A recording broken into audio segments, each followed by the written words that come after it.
امشب در 24 خطرناکترین لحظات خاورمیانه با افزایش احتمال رویارویی ایران و اسرائیل.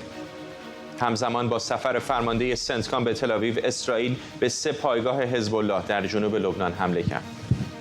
گزارش‌ها از رزمایش مشترک نیروی هوایی اسرائیل، آمریکا و قبرس. رسانه‌های اسرائیلی میگن در این تمرین حمله به اهداف دوردست شبیه سازی شده.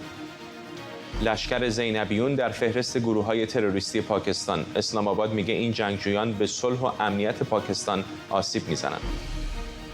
علی عباسی، کارگردان ایرانی با فیلم کارآموز در بخش مسابقه جشنواره فیلم کن، داستان زندگی دونالد ترامپ در دهه‌های 70 و 80 میلادی.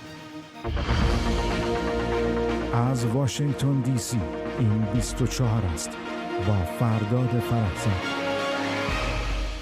بینندگان ایران اینترنشنال در ایران و سراسر جهان سلام و وقت بخیر. با افزایش خطر رویارویی ایران و اسرائیل در واشنگتن، شماری از مقامات آمریکایی با تاکید بر لزوم حمایت کاخ سفید از اسرائیل، دور تازه تنش‌ها رو خطرناکترین لحظات خاورمیانه توصیف کردند.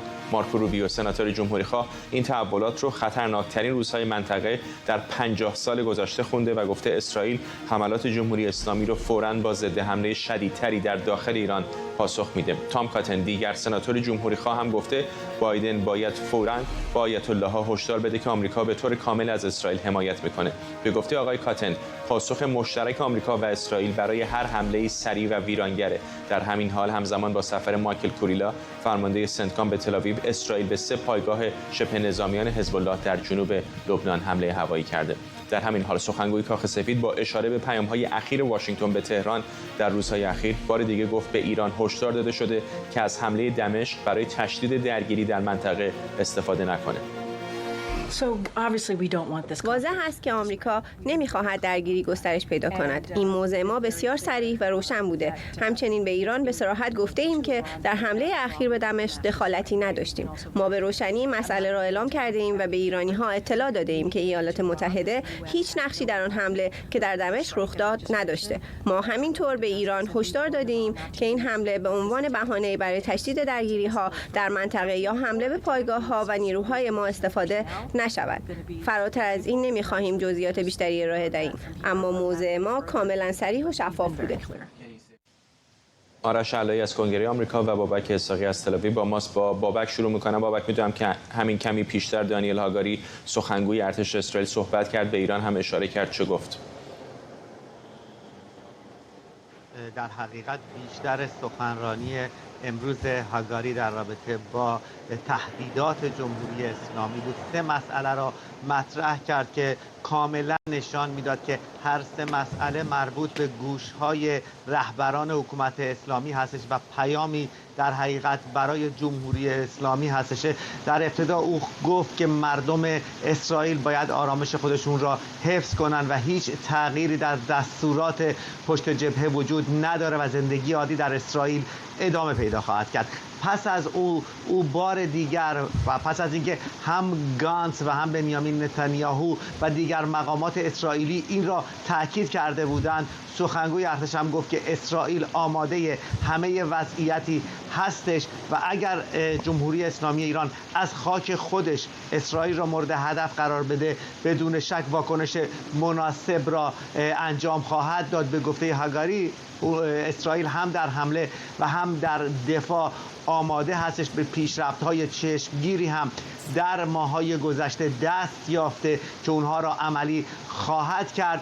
و در آخر هم بار دیگر آقای هاگاری گفت که با آمدن کوریل، رئیس فرمانده سنتکام به اسرائیل، هماهنگی‌های لازم با ایالات متحده انجام شده و باز یک پیامی برای جمهوری اسلامی ایران هستش که بداند که در مقابله با حمله به اسرائیل فقط با کشور اسرائیل روبرو نخواهد بود، بلکه ایالات متحده هم در کنار او خواهد بود.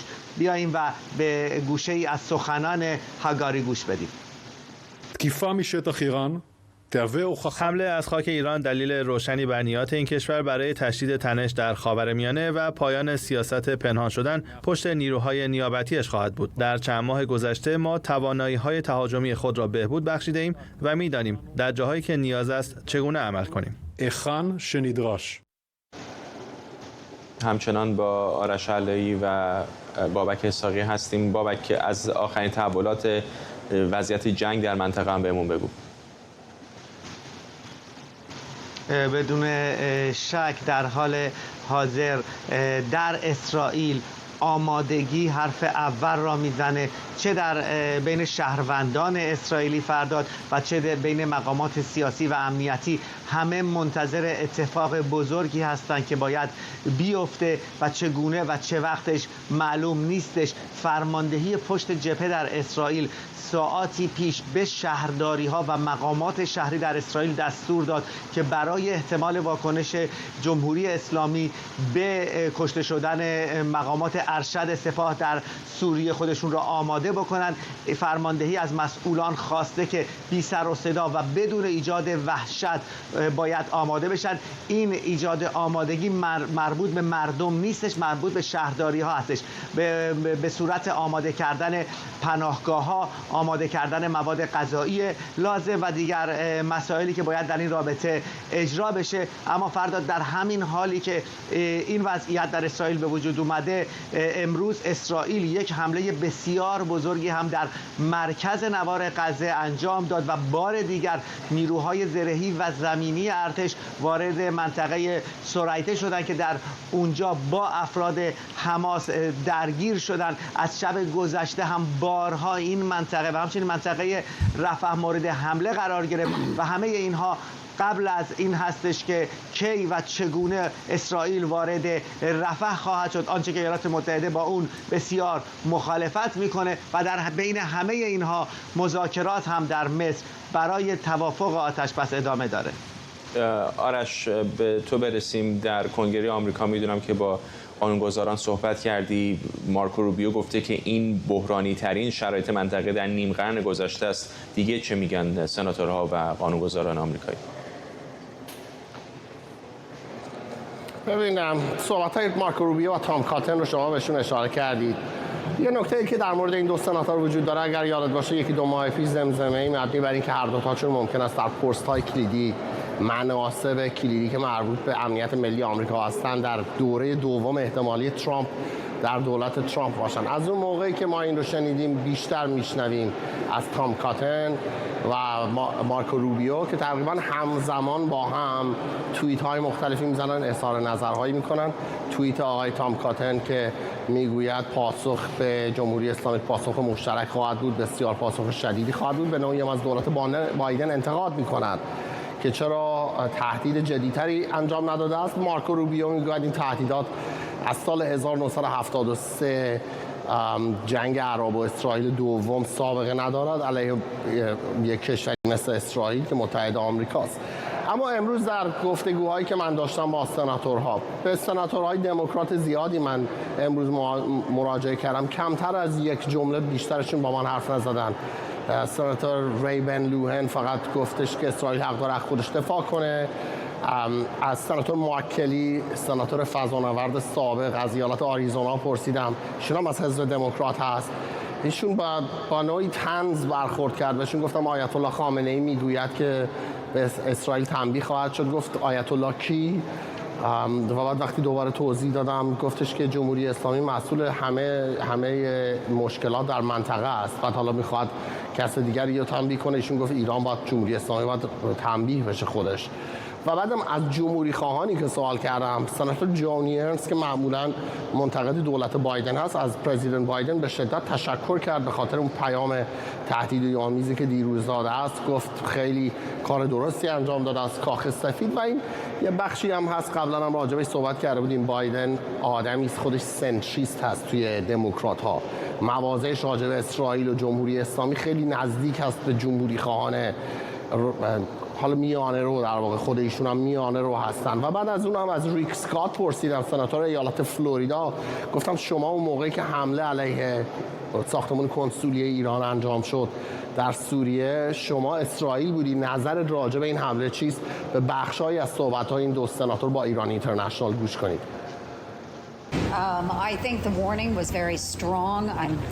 من فکر می‌کنم هشدار خیلی قوی بود. ممنونم از رئیس جمهور بایدن که این کار رو انجام داد. اما اثباتش تو نتیجه است که معلوم میشه. چه کاری انجام خواهیم داد تا گامی به جلو برداشته باشیم و مطمئن بشیم که از اسرائیل دفاع می‌کنیم؟ فکر می‌کنم این فوق‌العاده مهمه. از آزادسازی چند میلیارد دیگه هم استقبال نکردم. فکر می‌کنم ما به دلیلی تحریم‌های علیه ایران داریم و باید قوی باشیم و اجازه ندیم اونا به تقویت اقتصادشون ادامه بدن.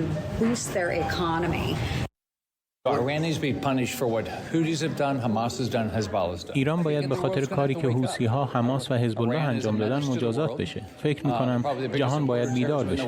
ایران تهدیدی برای جهانه. اونها احتمالاً بزرگترین حامی تروریسم در جهان هستند. ایران در بعضی موارد باید پاسخگو باشه. یک روز اونها باید پاسخگو بشن. آیا می‌خواهیم این کار رو همین الان انجام بدیم یا بعداً؟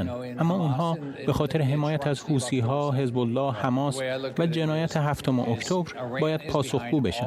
نگاه من اینه که ایران پشت سر همه کارهایی که حماس، حزب الله و حوثی‌ها انجام میدن. اسرائیل چاره‌ای جز دفاع از خودش نداره. ممنونم از هر دوی شما، آرش علایی در کنگره آمریکا و بابک اسحاقی از تل‌آویو. این یک خبر فوری است.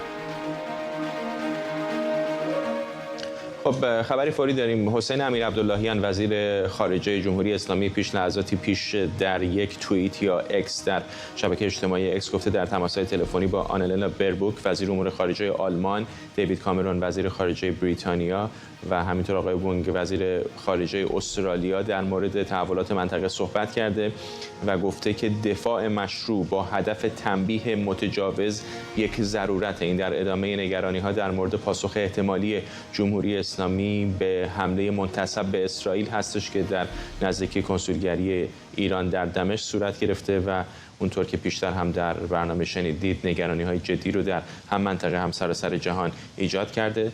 این پیامی است که کمی پیشتر حسین امیرعبداللهیان وزیر امور خارجه ایران در شبکه اکس منتشر کرده و گفته با وزرای خارجه آلمان، بریتانیا و استرالیا صحبت کرده و به اونها گفته که دوباره تکرار میکنم دفاع مشروع با هدف تنبیه متجاوز یک ضرورته.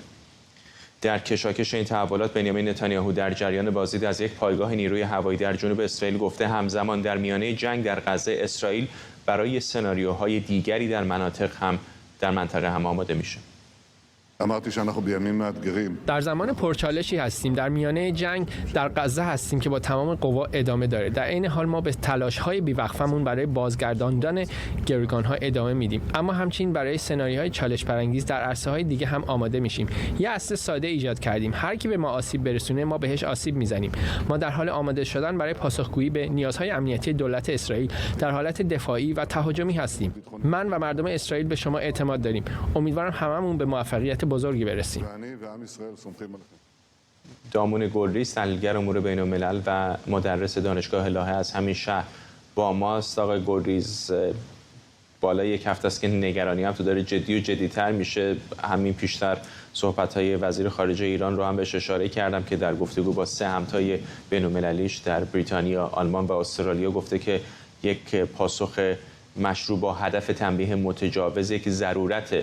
با توجه به حرفای اون و حرفای اخیر خامنه‌ای چقدر فکر می‌کنید که شمارش معکوس برای یک اقدام جدی از سمت تهران شروع شده؟ درود بر شما آقای فرزاد و بینندگان عزیز، خوشحالم خدمتتون هستم. به گمان من وقتی که مسئله حمله و آرایش نظامی برای حمله به فضای دیپلماسی نزدیک میشه، چیزی که ما الان داریم میبینیم، گزارشی که شما مطرح کردید، صحبت‌هایی که آلمان به عنوان بزرگترین قدرت اقتصادی در اروپا و بزرگترین شریک اقتصادی جمهوری اسلامی در اروپا، حتی روسیه، چین، کشورهای دیگه سفر این هفته آینده عبداللهیان به آمریکا برای احتمالاً دیدار غیر مستقیم با مقامات آمریکایی در نیویورک، همه اینها نشون دهنده اینه که جمهوری اسلامی از فضای نواختن ارکستر سمفونیک حمله نظامی به نظر میرسه که به یک راه حل دیپلماسی بیشتر داره سوق میده خودش رو.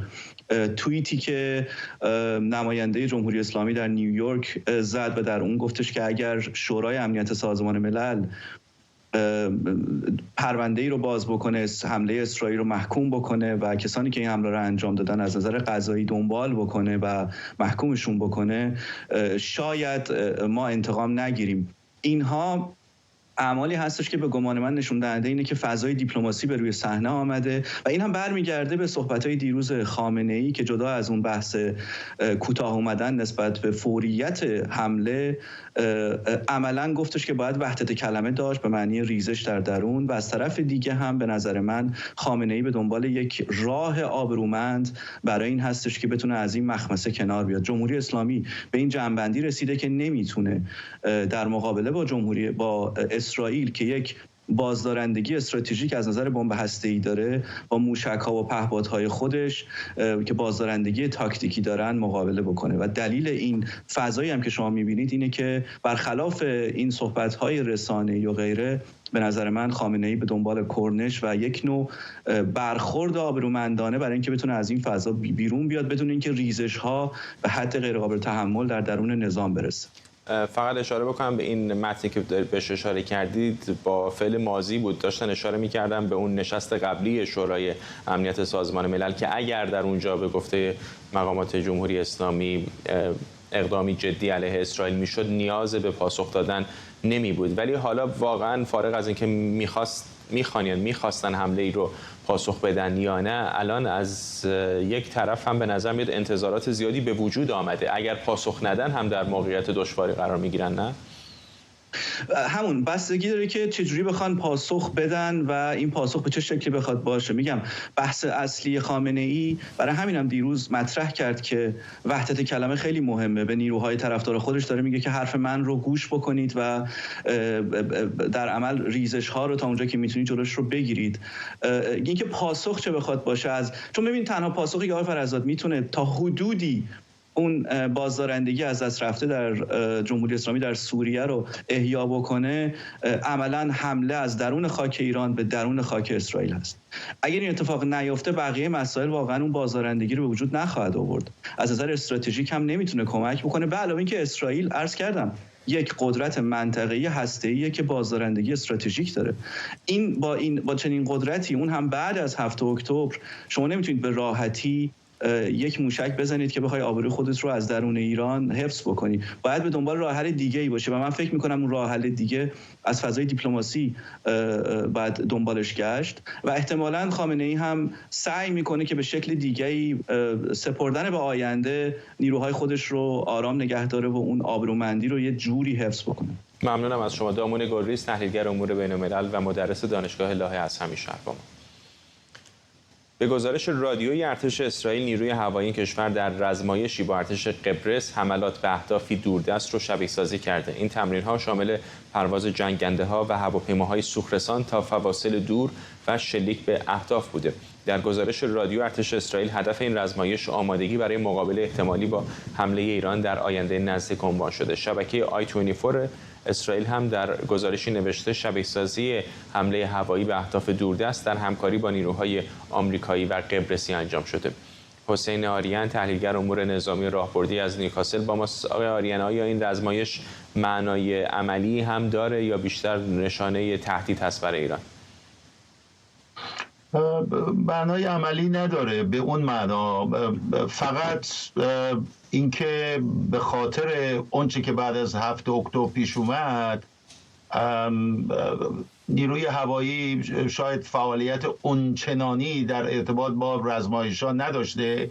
برای ادامه رزمایش‌ها، برای به حساب زیاد کردن ساعت‌های پرواز، یه رزمایشی است، اونم با هماهنگی با گارد ملی قبرس و ارتش آمریکا، در حد اون رزمایش‌هایی مثل جونیپر اوک که در سال 2023 اتفاق افتاد، یا رزمایش دریایی که آمریکا با اسرائیل به نام اینترینسیک دیفندر انجام میده، در اون سطح نیست. این در راستای در واقع چنگ و دندان نشان دادن اولدروم بلدروم اسرائیل در مقابل اونچه که در ایران میگذره و کاری که به باور من اسرائیل کرده. خیلی در صحبت ها ما میبینیم که توپ انداخته در به حساب زمین ایران. این به باور من یک کار حساب شده از طرف اسرائیل و اسمش وادارندگی، این بازدارندگی نیست. شما کاری رو انجام میدید در سطح این کاری که در ارتباط با این کنسولگری صورت گرفته و کشتن این افراد که طرف مقابل رو مجبور بکنید کاری رو انجام بده که شما میخواهید و اون کار یعنی حمله مستقیم به اسرائیل و جمهوری اسلامی رو در شرایطی قرار بدید که آیا حمله مستقیم بکنه یا نکنه و این یک حالت به حساب کامپلنس، این کاری است که اسرائیل هست و این کارهایی هم که در رسانه‌ها مرتب گزارش میکنن و هایهوی راه انداختن اینا به باور من بیشترش همون جنگ روانیه.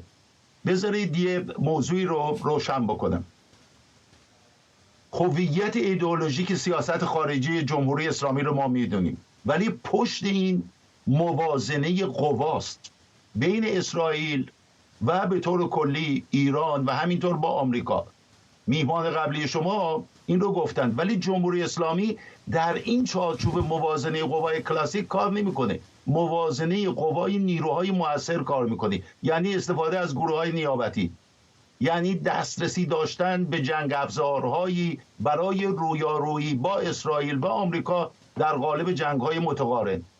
تا به حال این رو دنبال کرده. حالا هم اگر وزیر امور خارجه ایران گفته که دفاع مشروع این حق ماست، لازم نیست که کار به حساب حمله مستقیم انجام بده، برای اینکه نتیجهش میتونه این کارها رو از راه‌های مختلف از جمله از طریق گروه‌های نیابتی انجام بده، ضمن اینکه دنبال یک راه حل دیپلماتیک هم هست. به باور من اگر جمهوری اسلامی بخواد جواب مستقیم بده و از اون دکترین دفاعیش که خارج بشه که یک سیاست اصولی است، یعنی اجتناب از جنگ و درگیری با اسرائیل و آمریکا، اشتباه بسیار بزرگی رو مرتکب شده. این دلسوزی من برای جمهوری اسلامی نیست، دلسوزی من برای اینکه حمله بعد زنجیره کنش و واکنش تبدیل میشه به یک جنگ تمام عیار و تاوان این رو ملت ایران خواهند داد و از بین رفتن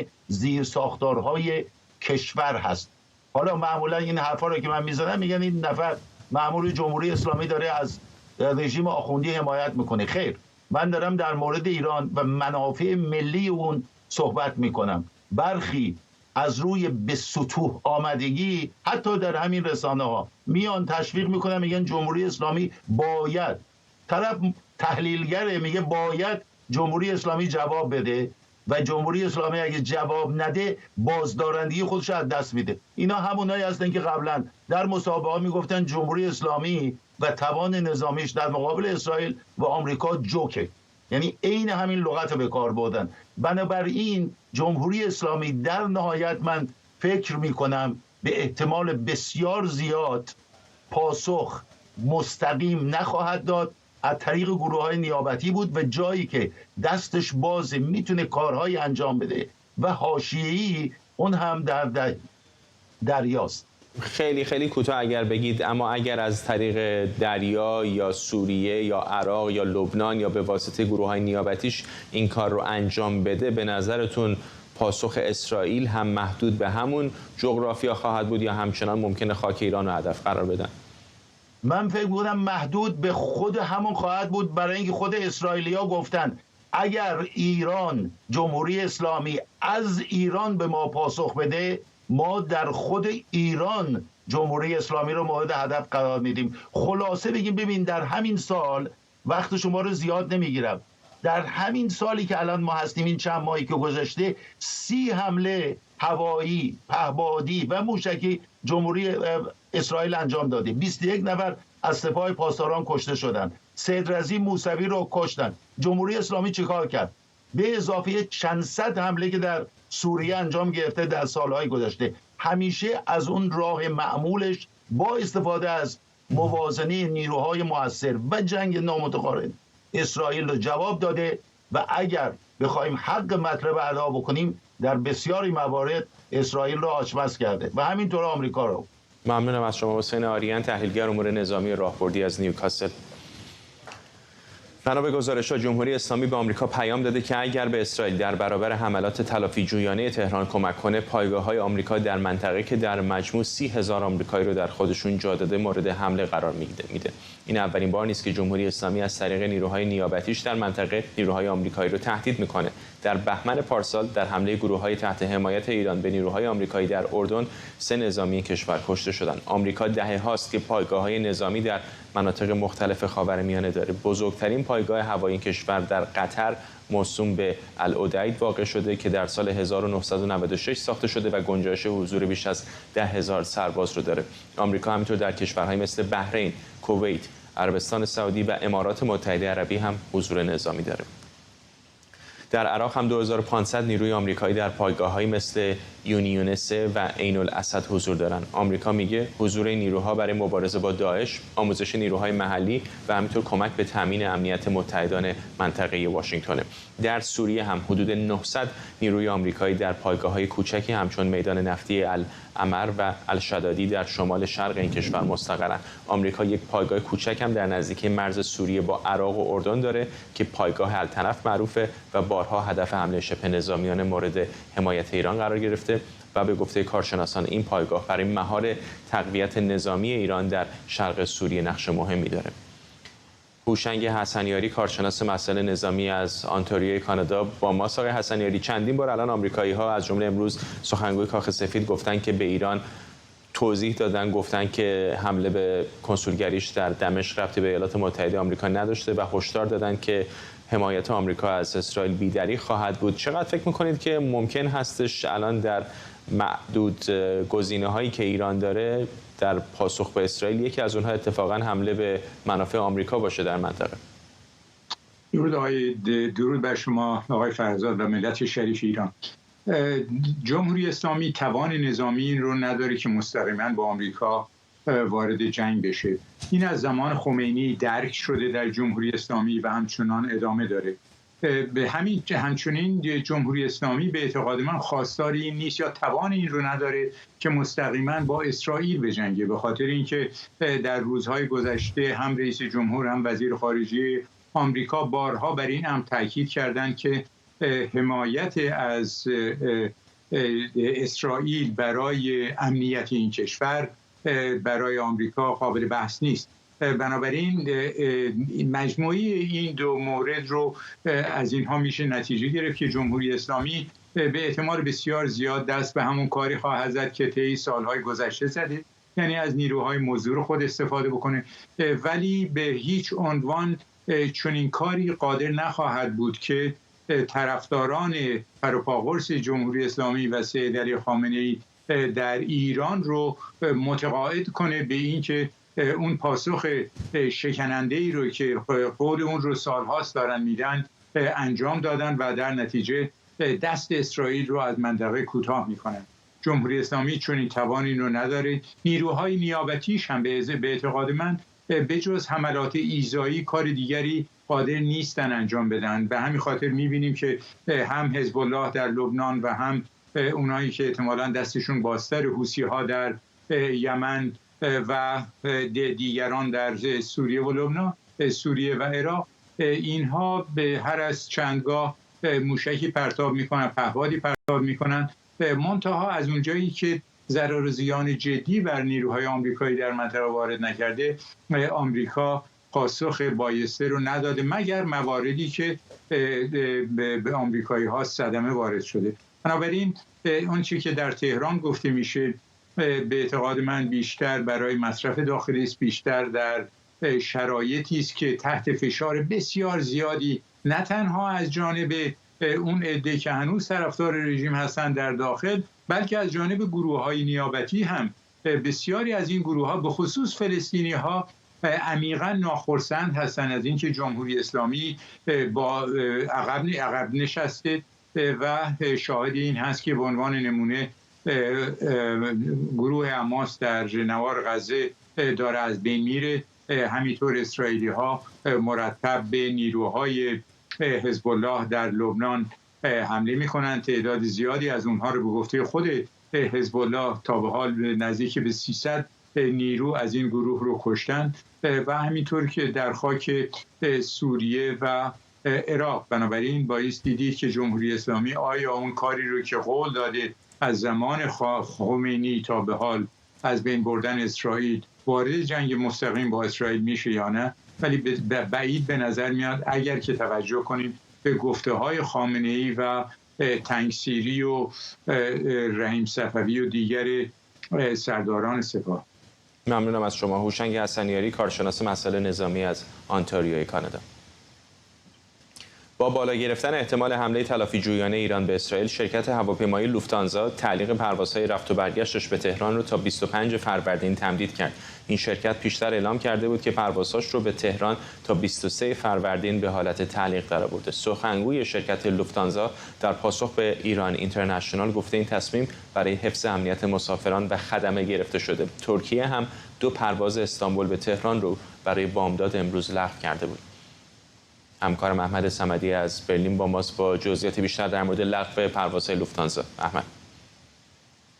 فردا خب این روزها واقعا فضا ملتهب هستش و خب شرکت‌های هواپیمایی که به ایران پرواز دارن به ویژه از قاره اروپا، ما 2 شرکت رو بیشتر نداریم، یعنی یکی لوفتانزا هستش و دیگری هم زیر مجموعه اون یعنی آستریان ایرلاینز که شرکت هواپیمایی اتریش هستش. بر اساس اون چیزی که الان روزنامه‌ها و خب جو رسانه‌ای و سیاسی در آلمان بهش اشاره میکنه این هستش که وضعیت در منطقه بسیار متشنج هستش و این فقط مختص به این روزهای اخیر نیست و از 6 آوریل از دست کم 5 روز پیش پروازهای فرانکفورت به تهران که لوفتانزا انجام میده لغو شده و این تازه دیروز مشخص شده که شرکت هواپیمایی لوفتانزا پروازهاش رو به تهران کنسل کرده و اینها رو انجام نمیده و علت اون رو هم عمدتاً شرکت هواپیمایی تشنجی هستش که در روابط در مسائل مربوط به جمهوری اسلامی و اسرائیل داره مطرح میشه و خب به ویژه اینکه علی خامنه‌ای رهبر جمهوری اسلامی تهدید کرد که اسرائیل باید تنبیه بشه و این انجام خواهد شد و بعد از اون بود که نگاه‌ها معطوف شد به پروازها و مشخص شد که خب لوفتانزا اعلام کرده که این کار رو انجام نمیده. در کنار اون شرکت هواپیمایی آستریان ایرلاینز اما پروازهای خودش رو داره انجام میده، اما از این شرکت رسانه‌ها سوال کردن که چطور داره این پروازها رو انجام میده. اعلام کرده که برنامه‌ریزی رو به طوری داره انجام میده که به محض اینکه مسافراش رو پیاده میکنه در تهران همون لحظه هم پرواز برگشت رو انجام میده و من این رو هم چک کردم دیدم که در سایت رصد پروازهای بین‌المللی همینطور هست و به محض ورودش بعد از اینکه خب کارهای مربوطه رو انجام میده بلافاصله به اتریش برمیگرده. اما نکته‌ای که در این میان وجود داره این هستش که شرکت‌های دیگه هواپیمایی خب عمدتاً از کشورهای غربی به تهران سفر نمی‌کنن، اما مثلا شرکت هواپیمایی کشورهای عربی یا حتی ترکیش ایرلاینز به رسانه‌ها پاسخ نمیدن که آیا اونها هم پروازها رو کنسل میکنن یا نه، که خب این یک نکته بسیار قابل تحمل هست و اگر جمهوری اسلامی بخواد که آسمان رو کلیر نکنه مثل اتفاقی در سال 1398 افتاد و پرواز PS 752 رو سرنگون کرد، آیا این شرکت‌های هواپیمایی پاسخی برای گفتن خواهند داشت یا نه، که خب این یکی از واکنش‌هایی هم بود که خب حامد اسماعیلیون عضو انجمن خانواده‌های قربانیان PS 752 بود که اشاره کرده بود در توییتی به این موضوع که جمهوری اسلامی معمولا اعلام نمیکنه و آسمان رو کلیر اعلام نمیکنه و خب البته هم این افراد غیر نظامی هستن که در واقع گرفتار سیاست‌های جمهوری اسلامی میشن. اما در آلمان هم این نکته وجود داره که به هر حال سیاستمداران به دنبال این هستن که تنش رو بیارن پایین. همینطور که در خبرها بود خانم بیربوک تماسی با آقای امیر عبداللهیان داشته، اما به نظر میاد که حسین امیر عبداللهیان و مجموعه جمهوری اسلامی تصمیم دیگه رو اتخاذ کرد. ممنونم از تو همکارم احمد صمدی از برلین با ما. این یک خبر فوری است.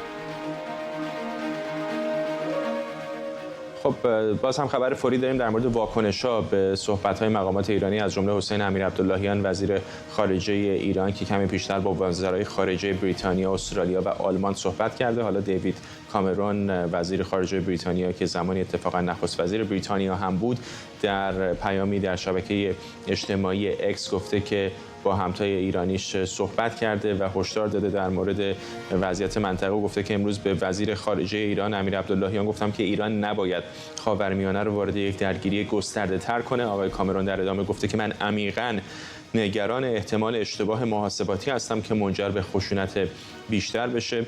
ایران در عوض باید برای کاهش تنش و جلوگیری از حملات بیشتر تلاش بکنه. سناتور پنی وونگ که وزیر خارجه استرالیا هم هست تقریبا توییت مشابهی کرده و از ایران خواسته که دست به اقدام متقابل در مقابل اسرائیل نزنه. العربی هم کمی پیشتر گزارش داده که آنتونی بلینکن وزیر خارجه ایالات متحده آمریکا در تماس با همتای چینیش خواسته که از نفوذش بر ایران استفاده بکنه تا مانع از پاسخ احتمالی ایران به حمله منتصب به اسرائیل به کنسولگری جمهوری اسلامی در دمشق بشه. شرایط بسیار متشنج است. هر لحظه خبرهای بیشتری میرسه. جزئیات بیشتر رو در طول برنامه با شما در میان میذاریم. ملانی جولی وزیر خارجه کانادا گفته کشورش از حمله موشکی به ساختمان کنسولگری جمهوری اسلامی در دمشق اطلاعی نداشته. ساختمان سفارت کانادا در دمشق که از سال 2012 تعطیل شده در حمله هوایی منتصب به اسرائیل آسیب دیده. به نظر میرسه در زمان حمله کسی در این ساختمان حضور نداشته. همکارم مهسا مرتضوی از تورنتو گزارش میده. ملانی جولی وزیر امور خارجه کانادا در مصاحبه با خبرنگار شبکه CBC تاکید کرد که از حمله منتصب به اسرائیل به ساختمان سفارت جمهوری اسلامی در دمشق بی اطلاع بودند. با توجه به اینکه ساختمان سفارت پیشین کانادا در مجاورت ساختمان سفارت جمهوری اسلامی در دمشق هست، ساختمان سفارت کانادا هم در این حمله آسیب‌هایی رو دیده. از جمله شواهد حاکی از آن هست که شیشه‌های این ساختمان شکسته و با توجه به نزدیکی این دو محل به هم احتمالاً خسارات بیشتری هم متوجه این ساختمان بوده. البته این ساختمان به نظر میاد که خالی بوده با توجه به اینکه سفارت کانادا در دمشق از سال 2012 و در پی جنگ داخلی در سوریه تعطیل شده، اما بارها مقامات کانادایی به این کشور سفر کردند و مشخص نیست که آیا از این ساختمان به عنوان پایگاه خودشون استفاده می‌کردند یا نه و همین باعث شده که نگرانی کانادا از بی اطلاع بودن از این حمله بیشتر هم بشه. ملانی جولی در صحبت‌های خودش تاکید کرد با توجه به امنیتی بودن این موضوع نمیتونه اظهارات بیشتری رو ارائه بکنه. در عین حال کشته شدن یک شهروند کانادایی آمریکایی در حمله راکتی یا موشکی اسرائیل به کاروان کمکرسان مربوط به آشپزخانه مرکزی جهانی که هفته پیش صورت گرفت هم باعث شده که ملانی جولی در توییتی از مقامات کشور اسرائیل بخواد تا تحقیقات مستقل و دقیقی در این مورد داشته باشن تا بتونن جلوگیری بکنن از بروز حوادث هولناکی از این دست. حالا کانادایی‌ها با توجه به درگیری بیشتر جمهوری اسلامی در ناآرامی در منطقه نگران گسترده تر شدن آتش جنگ در منطقه هم هستند بیشتر از پیش و این موضوع به صورت روزانه در رسانه‌های کانادایی هم به چشم می‌خوره. مهسا مرتضوی، تورنتو.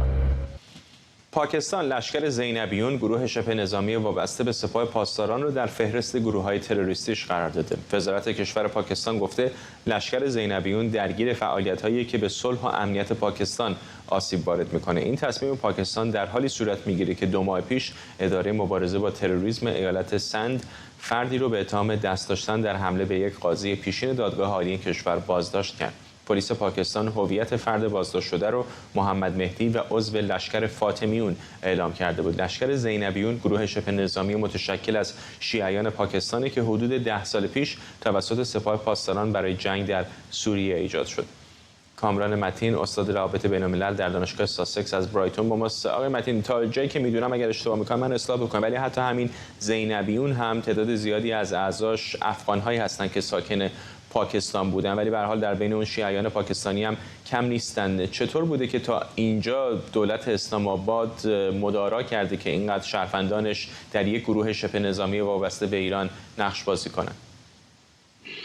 خب این افراد احتمالاً بدون اطلاع و بدون اجازه دولت پاکستان به این نیروی تحت کنترل سپاه پاسداران ملحق شدند ولی بعد از وخیم شدن روابط ایران و پاکستان در 3 ماه پیش، وقتی که ایران حمله کرد به خاک پاکستان و پاکستان هم بلافاصله پاسخ داد، به نظر میاد خب روابط دو طرف به تیرگی گراییده. در عین حال از وقتی که افغانستان به کنترل طالبان در اومده، تشنجات داخلی در پاکستان به نظر میرسه دولت پاکستان رو نگران کرده.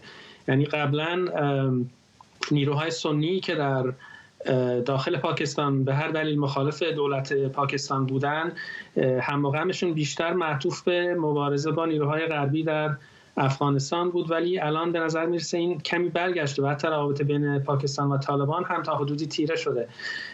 پس به نظر میرسه که دولت پاکستان اصولا نمیخواد که این گروه‌های نظامی که به نوعی متصل به کشورهای همجوار یا بیگانه هستن بتونن آزادانه عمل بکنن یا به هر حال تحت فشار از سوی پاکستان نباشن و با توجه به روابطی که این تنشی که با ایران هم به وجود اومد شروع کردن که محدودیت رو روی این گروه‌های شیعه هم افزایش بدن در پاکستان. چقدر فکر می‌کنید که کمی طول کشید تا حساب کار دستشون بیاد که چقدر این گروه‌های شبه نظامی که وابسته به ایران هستن نقش کلیدی دارن بازی میکنن؟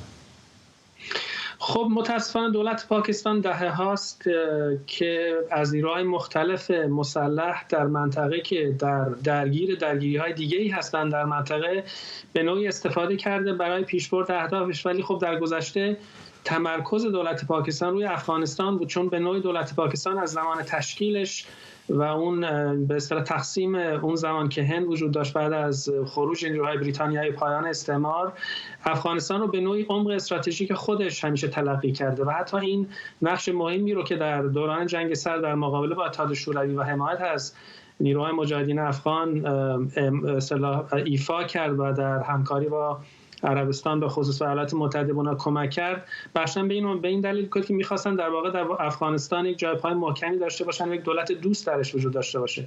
ولی دولت طالبان به نظر نمیرسه که خیلی به اون به اصطلاح کمک‌هایی که پاکستان کرده خیلی وفادار باشه و به اصطلاح اون اهدافی که پاکستان میخواد رو تامین بکنه. از اون طرف ایران هم که با این حمله‌ای که هنوز خیلی دلیل منطقی براش ارائه نشده به پاکستان، روابط رو تیره کرده و پاکستان به نوعی خودش رو در تهدید هم گروه‌های شیعه می‌بینه که از سوی ایران حمایت شدن و هم گروه‌های سنی که از قبل در پاکستان فعال بودن. در ضمن یک گروه استقلال طلب بلوچستانی هم وجود داره، یعنی در دو طرف مرز در بلوچستان پاکستان و بلوچستان ایران ما نیروهای مخالف دولت رو داریم که همیشه یک دغدغه سیاسی برای این کشورها بودن، هم برای پاکستان هم طبعاً برای ایران. چقدر این تبادل آتش بین ایران و پاکستان فکر میکنید که ممکنه نقش بازی کرده در این تصمیم اسلام آباد؟ قطعا نقش بازی کرده، چون روابط رو خب بالاخره تحت تاثیر قرار داده و پاکستان به طور سنتی خب جمهوری اسلامی رو حداقل یک اگر هم دوست خیلی نزدیک به لحاظ ژئوپلیتیک تلقی نکرده، ولی دولت دشمن یا به اصطلاح روابط خصمانه هم نداشته. بعد از این حمله محاسبات تغییر کرده. در این حال دولت جمهوری اسلامی از دهه‌های گذشته هر از چندگاهی ترورهایی رو در خاک پاکستان از طریق افراد حالا خودش یا نیروهای محلی شیعه انجام داده و این هم به اصطلاح ملاحظات و نگرانی‌های دولت پاکستان افزوده. ولی خب ما دقیقاً نمیدونیم در پشت پرده آیا تحولات دیگری هم رخ داده به جز این فردی که شما اشاره کردید بازداشتش در اوایل بهمن ماه منسوب شد به این نیروهای تحت حمایت یک کشور همسایه. این عبارتی بود که اون زمان دولت پاکستان به کار برد. در هر صورت روابط به نظر میرسه که خیلی متشنج هست بین پاکستان و ایران. ممنونم از شما. کامران متین، استاد روابط بین‌الملل در دانشگاه ساسکس از برایتون. این رو هم اشاره بکنم که بخش بعدی برنامه 24 هم به این موضوع به طور مفصل میپردازه. علی عباسی، کارگردان ایرانی سوئدی، با فیلمی درباره دونالد ترامپ به بخش مسابقه 77مین جشنواره فیلم کن راه پیدا کرد.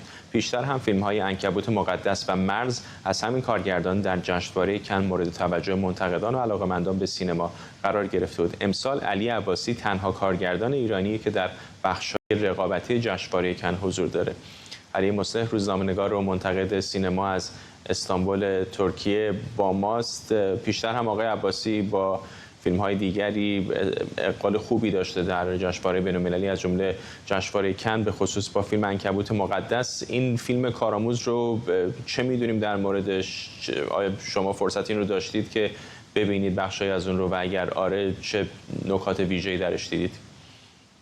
ببینید، همزمان با انتشار حضور فیلم در جشنواره کن یک تصاویر فیلم هم منتشر شد، یعنی عکس ها، و میدونید سباستین استن، بازیگری که خب در دنیای سینمای مارول شاید شناخته شده هست، نقش دونالد ترامپ جوان رو بازی میکنه. نکته درباره فیلم اینه که هرچند اسمش یادآور اون برنامه، یکی از برنامه‌هاییه که دونالد ترامپ در تلویزیون داشت، ولی در دوران ما قبل ورودش به رسانه و سیاست میگذره. این داستانش مال وقتیه که تازه میخواد اون امپراتوری املاک و مستقلاتش رو در واقع راه اندازی بکنه و شاهد این هستیم که در همکاری با یک وکیل که خیلی هم خوشنام نبوده میتونه این کار رو بکنه که نقش اون رو هم جرمی استرانگ بازی میکنه. احتمالاً خیلی از سینما دوستان میشناسن جرمی استرانگ رو، در سریال ساکسشن خیلی مورد توجه قرار گرفت و همین چند وقت پیش جایزه امی هم برد. در مجموع نکته مهم درباره فیلم اینه که خب این اولین کار علی عباسی در آمریکای شمالیه، چون تا قبل از این در اروپا فعال بود و همونطور که گفتید با فیلم‌های مرز و عنکبوت مقدس در جشنواره کن هم شرکت کرده بود. نکته دوم اینه که امسال جشنواره کن سهم فیلم‌های آمریکایی درش کمه، به خاطر اون اعتصاب‌های طولانی که سال گذشته میلادی رخ داد و باعث شد تولید خیلی از فیلم‌ها به تعویق بیفته. ولی این چون به هر حال یک تولید مستقلی بود، جون سالم به در برد، آماده شد و رسید به جشنواره کن. و وقتی ترکیب فیلم‌ها رو نگاه می‌کنیم، خب الان علی عباسی در کنار چهره‌های بسیار شاخص سینمای جهان مثل فرانسیس فورد کاپولا، دیوید کراننبرگ، ژاک اودیار و پائولو سورنتینو و آندرا آرنولد و از این قبیل قرار گرفته. ضمن اینکه یورگوس لانتیموس هم غافلگیری دیگه در واقع مسابقه کنه و من فکر می‌کنم این موفقیت میشه گفتش که کم سابقه ایه برای یک فیلمساز ایرانی مهاجر که میدونید به سختی میتونن معمولا در صنعت سینمای اروپا یا آمریکا کار بکنن. آقای فرهادی که در واقع فیلم‌های تونسته خارج از ایران بسازه، یا عباس کیارستمی، اینها چهره‌های بسیار بسیار شناخته شده‌ای بودن، ولی علی عباسی به نظرم خیلی زود این مسیر رو طی کرده و الان می‌بینیم به جایی رسیده که فیلمش در این تراکم شدید چهره‌ها و فیلمسازان سرشناس میتونه به بخش مسابقه جشنواره کن راه پیدا بکنه و این خیلی حائز اهمیته و میشه عملاً همونطور که گفتید تنها فیلمساز ایرانی حاضر در جشنواره کن. ممنونم از شما علی مصلح، روزنامه‌نگار و منتقد سینما از استانبول. اوجی سیمپسون، ورزشکار و بازیگر جنجالی آمریکایی در سن 76 سالگی و بعد از یک دوره مبارزه با سرطان پروستات درگذشت. آقای سیمپسون بعد از اون که در ژوئن سال 1994 به قتل همسر سابقش نیکول براون و مرد دیگری به نام ران گولدمن متهم شد، در صدر اخبار دنیا قرار گرفت. چند روز بعد از قتل این دو، 5 میلیون آمریکایی تصاویر زنده تعقیب و گریز پلیس و اوجی سیمپسون رو با خودروی فورد برانکوش به مدت 2 ساعت تماشا کردند. سیمپسون بعد از این تعقیب و گریز هیجانی دستگیر و سرانجام از اتهام قتل تبرئه شد. اما این تنها پرونده او نبود. سال 2007 سیمپسون مسلحانه به همراه چند نفر دیگه وارد هتلی در لاس وگاس شد تا بنا به ادعای خودش چند شیء ورزشی رو پس بگیره. سیمپسون در دادگاه به آدمربایی و سرقت محکوم شد و برای تحمل 33 سال حبس به زندان رفت، اما در سال 2017 و با عفو مشروط از زندان آزاد شد. با اینکه سیمپسون در پرونده قتل همسر سابقش تبرئه شده بود، اما در طول زندگیش بارها در معرض قضاوت افکار عمومی قرار گرفت. بعضی از فعالان حقوق زن پیش از حضور او در مجامع عمومی علیه شعار می‌دادند.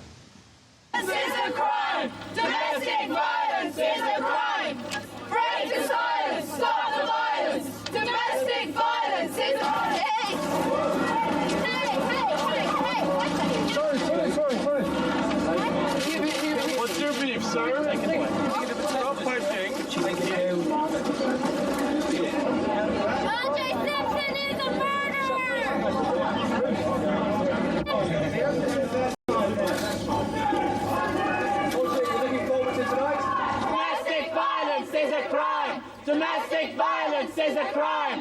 Domestic violence is a crime.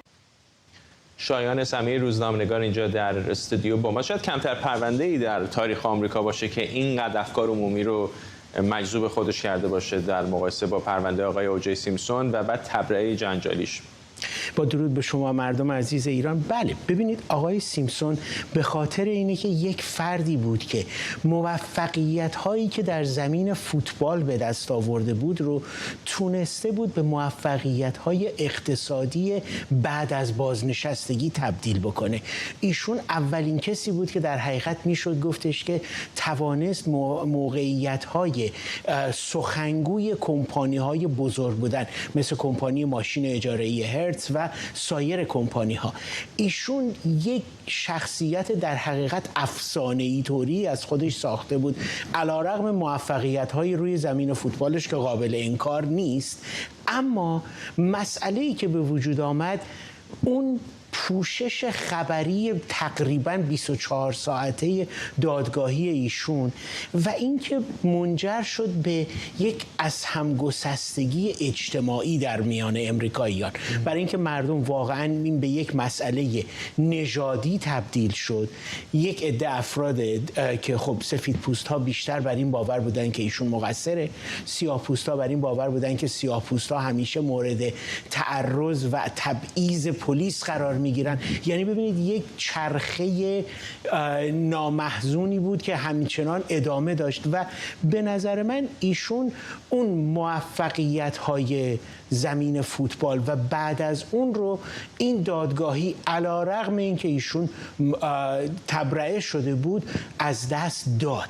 حتی در چندین سال بعد از اون هم در دادگاه دیگری که شرکت کرد خب اونجا واقعا محکوم شناخته شد، چون واقعا از روی یک سری عملیات نابخردانه که فقط میخواست بره اون چیزهایی که به اصطلاح میگفت مربوط به زمان بازیگری بازی کردن من بوده، میخواسته بره از اونایی که خریده بودن پس بگیره. ولی با همه اینها ما میبینیم که این یک روند سخت اجتماعی در امریکا به وجود آورد و از اونجا بود که در حقیقت این داستان مستندهای واقعی روی تلویزیون شکل گرفت و از اونجا بود که برای اولین بار بود که من در خاطرم هست که دادگاهی در امریکا به صورت لحظه به لحظه مورد پوشش قرار می گرفت و چه شخصیت‌هایی اصلا تبدیل به شخصیت‌های تلویزیونی شدن از روی همین داستان. اتفاقا وکیلشون هم چند لحظه پیش داشتیم می‌دیدیم آقای رابرت کارداشیان که اتفاقا پدر همه خانواده کارداشیان و خانواده معروفشون هستن. خود اون پرونده و نحوه تغییر محل پرونده برای هیئت منصفه هم خیلی مورد بحث بود و این سوال در ذهن بسیاری شاید شکل داد که واقعا حتی در یک کشور دموکراتیک با دستگاه قضایی مستقل چقدر رسیدن به عدالت ممکن هست و چقدر مثلا یک هیئت منصفه که ممکنه در مرکز شهر لس آنجلس باشه تا حومه شهر لس آنجلس میتونه رو نتیجه یک پرونده به خصوص یک پرونده کیفری تاثیر بذاره. کاملا این گونه است. برای اینکه ببینید واقعیت امر اینه که اگر چون دادگاه مدنی آقای اوجی سیمپسون در فاصله 15 مایلی مرکز شهر لس آنجلس در شهر سانتا مونیکا برگزار شد و همه همین شواهد اونجا به کار رفت و ایشون محکوم شد در دادگاه مدنی. پس یعنی ببینید اگر هر منطقه استحفاظی به قول معروف دادگاه‌های امریکا فرق بکنه، هیئت منصفه‌ای که اونجا میتونن برن خدمت بکنن، چون همونجوری که مستحضر هستید هیئت منصفه در امریکا انتخابی است و دادگاه هر دو طرف متهم و دادستانی انتخاب میکنن از افراد معمولی. اما مردمی که در منطقه شهر سانتا مونیکا زندگی میکردن اونها همه بر این باور بودن که آقای سیمپسون گناهکاره و مردمی که در مرکز شهر زندگی میکردن اگر این دادگاهی جای دیگری بود، اصلا به شهر دیگری منتقل شده بود یا حتی ایالت دیگری منتقل شده بود، ای بسا که نتیجه بسیار بسیار متفاوت از اون چیزی که در لس آنجلس به دست آمد. چیز عجیب برای من این بود که آقای سیمپسون از این پرونده بسیار پر مخاطره برای او، پرونده قتل که میتونست به مدت طولانی او رو به زندان روانه بکنه، از این گریز پیدا کرد، از این نجات پیدا کرد، تبرئه شد، ولی بعد زندگی محتاطی نداشت و همچنان درگیر پرونده‌های قضایی دیگری شد. دقیقاً. ببینید آقای سیمپسون در اون پرونده کیفری یک لیست بلند بالا از نخبه ترین و زبده ترین وکلا رو در هیئت